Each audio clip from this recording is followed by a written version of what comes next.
ନାହଡ଼ିମାହା ନିକଟରେ ବିଳମ୍ବିତ ରାତିରେ ସ୍କର୍ପିଓ ଗଛକୁ ପିଟି ହୋଇ 100 ମିଟର ଦୂର ଛିଟକି ଯାଇ ଅଳ୍ପକେ ବର୍ତ୍ତିଲେ, କିନ୍ତୁ ସ୍କର୍ପିଓ ହେଲା ଚେପା।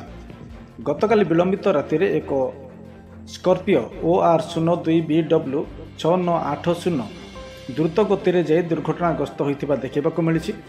ଏଥିରେ କେତେଜଣ ଥିଲେ ଓ କେମିତି ଦୁର୍ଘଟଣା ହେଲା ସୂଚନା ନଥିବା ବେଳେ ଆଖପାଖ ଅଞ୍ଚଳର ଲୋକେ ଏହା ଦେଖି ଭିଡ଼ ଜମାଇଥିଲେ ଏବଂ ଏହାର ଭିଜୁଆଲ ମୋବାଇଲରେ ଉତ୍ତୋଳନ କରିଥିବା ବେଳେ ଏହାର ଛବି ମୋବାଇଲ ଘୁରି ବୁଲୁଥିବା ଦେଖିବାକୁ ମିଳିଛି।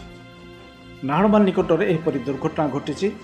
ଦୁର୍ଘଟଣା ଭୟଙ୍କର ହୋଇଥିବା ଦେଖିବାକୁ ମିଳିଛି। ଏହା ଗୋଟିଏ ଗଛରେ ପିଟି ହେବା ଫଳରେ ଗଛଠାରୁ ମାତ୍ର 100 ମିଟର ଦୂରକୁ ଛିଟକି ଯାଇ ଅପୋଜିଟ୍ ଆଡ଼କୁ ମୁହାଁଇ ଥିବା ବେଳେ ବିଲ ପାଖରେ ଗୋଟିଏ ବଡ଼ ଗଛ ଗଣ୍ଡି ଥିଲା। ସେ ଗଛ ଗଣ୍ଡି ନିକଟରେ ଅଟକି ଯାଇଥିଲା।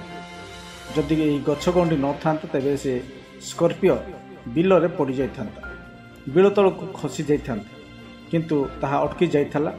ବହୁତ ବଡ଼ ଦୁର୍ଘଟଣା ଠାରୁ ଏହି ସ୍କର୍ପିଓ ବର୍ତ୍ତି ଯାଇଥିବା ଦେଖିବାକୁ ମିଳିଛି, ଯାହା ଲୋକମାନେ ଆଲୋଚନା କରୁଛନ୍ତି। ଆପଣମାନେ ଏହି ଛବିକୁ ଦେଖି ଅନୁମାନ କରୁଥିବେ କେତେ ଭୟଙ୍କର ଦୁର୍ଘଟଣା ହୋଇଥିଲା।